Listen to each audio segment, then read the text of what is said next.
जय ओघोर हाड़ू।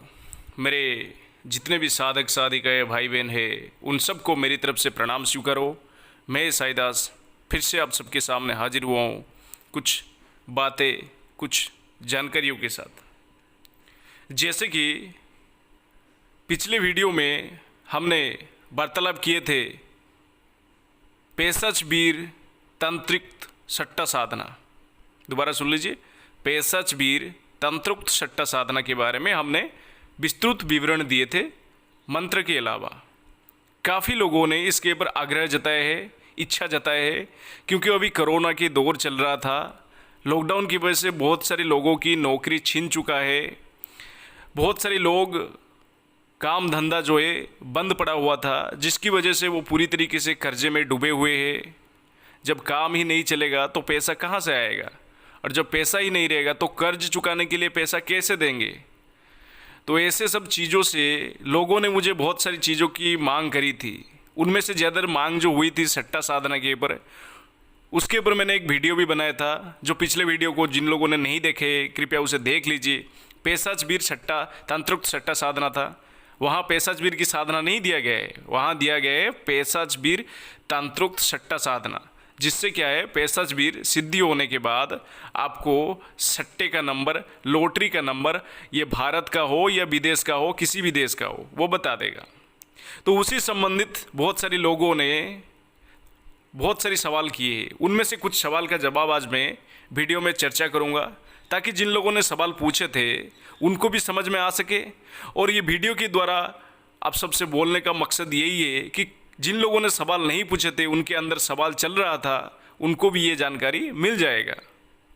और हाँ, एक बात मैं आप सबको कहना चाहूँगा, वीडियो को ज़्यादा से ज़्यादा शेयर लाइक कमेंट करें, जिससे क्या है हमारी मनोबल बढ़ता रहे और आप सबको समय समय पर नए से नए जानकारी दिया जाए और आपको गुप्त से गुप्त जानकारी के विवरण में पूर्ण तरीके से समझा दिया जाए। चलिए एक एक करके सवाल का पढ़ते हैं। पहला सवाल जो है आकाश संगवन जी की तरफ से है। उन्होंने सवाल पूछे, क्या पेशच वीर को एक बार आवाहन करके कितना सट्टे का नंबर मांग सकते हैं। देखिए आकाश जी, आप एक बार उसे आवाहन करने के बाद आप जितना चाहे उतना सट्टे का नंबर आप उसे लिखवा सकते हैं कागज़ के ऊपर। ठीक, देखिए अगले सवाल पे ध्यान देते हैं। नितिन चौरासिया जी की तरफ से, ये पेशच वीर सट्टा साधना की शुरुआत कैसे करना है, कृपया हमें विस्तृत रूप में बताइए। ठीक है नितिन जी, मैं आपको बता दूं, सबसे पहले क्या करना है, किसी भी शनिवार को, हफ्ते में एक बार शनिवार आता है, तो किसी भी शनिवार को आप रात्रि 11 बजे से पहले नहा धो के साफ हो जाइएगा। साफ कपड़ा पहन लीजिएगा, थोड़ा सा शरीर में इतर है तो इतर छिड़काव कीजिएगा। ठीक है, उसके बाद सारा सामान जैसे कि बताया गया था, एक घी का दीपक, एक सुगंधित धूपबत्ती, चाहे किसी भी धूपबत्ती हो, गुलाब की हो या किसी भी हो, और साथ में आपको एक गुलाब का फूल और कुछ गुलाब की पंखुड़ियाँ। ठीक है, और आपको 5 अलग अलग तरह की मिठाई। ठीक है, मैं ध्यान बोल रहा हूँ, आप ध्यान से सुनिएगा मेरी बातों को ताकि समझ सके। इन सब चीज़ों को अपने साथ लेके एक जगह पे जाइए। वो बंद कमरा होना ज़रूरी है। ठीक, तो सामान अपने पास रखने के बाद लोहे की कील से या फिर पानी से मंत्र को अभिमंत्रित कीजिएगा। जैसे कि मैंने पिछले वीडियो में बताया था कि जो सुरक्षा मंत्र है, जो एक साथ शरीर सुरक्षा और अपने चारों तरफ सुरक्षा घेरा मंत्र दोनों से काम करता है। सिल्ली सिदिर बजुर के ताला 700 देवीर लुरे अकेला धर देवीर पटक देवीर पछाड़ देवीर अरे अरे बेबीसन बल देख उतरा शरीर बांधे मेरा मेरी भक्ति गुरु की शक्ति पूर्व मंत्र ईश्वर वाचा। तो ये जो मंत्र है ये स्वयं सिद्ध साबर मंत्र है, इसको सिद्ध करने की आवश्यकता नहीं है।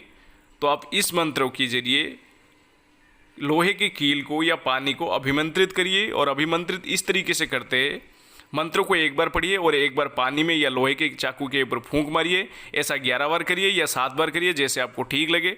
कोई चाहे तो 21 बार भी कर सकता है। ठीक है, तो इसको मंत्र को अभिमंत्रित करने के बाद लोहे के चाकू को अपने चारों तरफ एक गोल घेरा बनाना है। और गोल घेरा की शुरुआत जैसे घड़ी घूमता है, घड़ी की सुई, घड़ी के कांटा जो घूमता है उसकी विपरीत तरफ घुमाना है आपको। मतलब घड़ी की सुई जिस दिशा से शुरू होकर जिस दिशा में अंत होता है, ठीक है, उसका विपरीत दिशा से शुरू करना है जब आपकी सुरक्षा घेरा बनाओगी, और उसी दिशा में आपको ख़त्म करना है, उसके विपरीत दिशा में ख़त्म करना है। ठीक है, इस तरीके से गोल घेरा बनाने के बाद काला आसन लगा के बैठ जाइए। ठीक, और जैसे कि कमलगट्टे माला हाथ में लेके सारा सामान सामने रख के, इसमें कोई पंचोपचार पूजन की आवश्यकता नहीं है, ना गुरुमंत्र की आवश्यकता है, ना किसी चीज़ों की। बस कमलगट्टे की माला से 11 माला मंत्र जप करते ही आपको ये साधना का प्रत्यक्षीकरण हो जाएगा। ठीक है, अगले सवाल देखते हैं सतीश मात्र जी की तरफ से।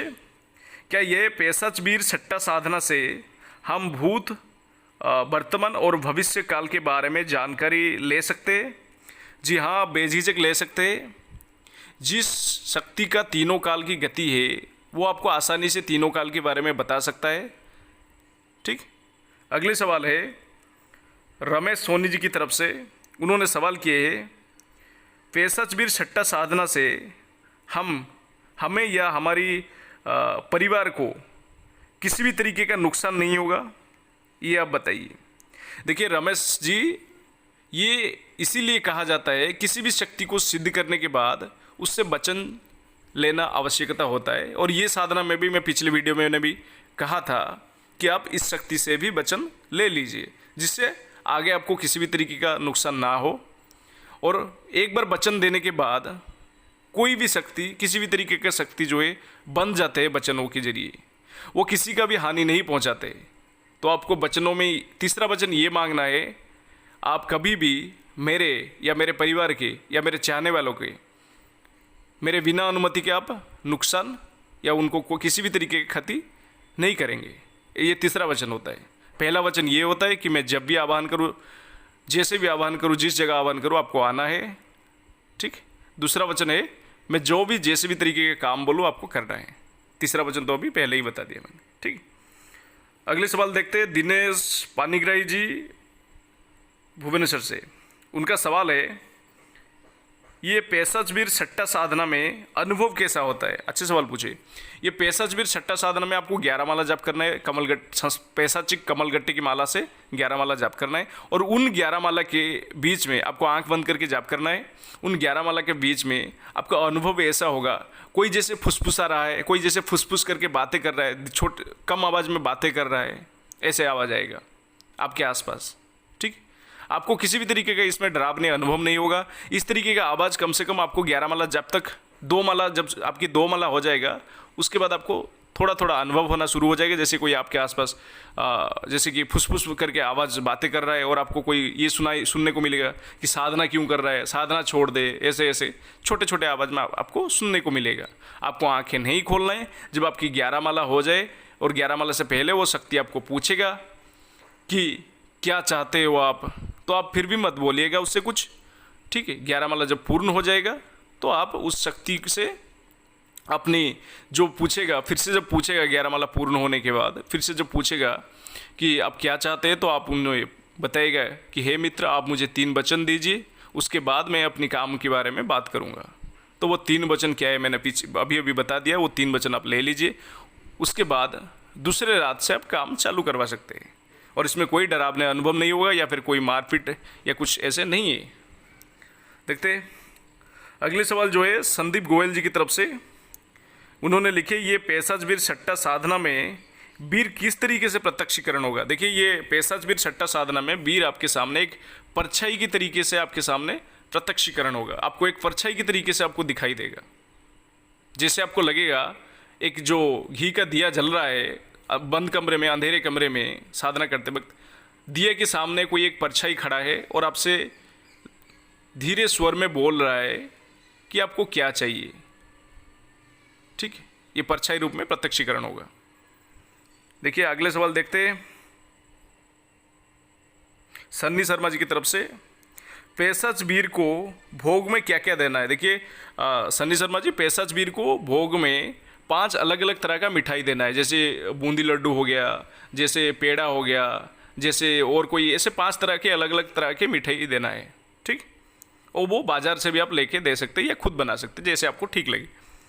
अगली सवाल है गगन पासवान जी की तरफ से, बिहार से, क्या सट्टे साधना से लिए गए पैसा हमारे पास टिकेगा? कृपया बताइए गुरुजी। देखिए गगन जी, आपको बताना चाहूँगा, जब हम किसी चीज़ों से पैसे लेते हैं, ये जो पृथ्वी चलता है, ये लेन देन की वजह से ही चलता है। हमें किसी से कुछ लेने से उसको भी कुछ देना पड़ता है। तो हम पहले जब लेते थे ये पैसा को क्या करते हैं, हम उसे भोग देते हैं मिठाई का, उसके बदले वो हमारे को सट्टे का नंबर देता है, ठीक है। ये भी एक तरह का हराम की बात होता है कि हम किसी से पैसा ले रहे हैं।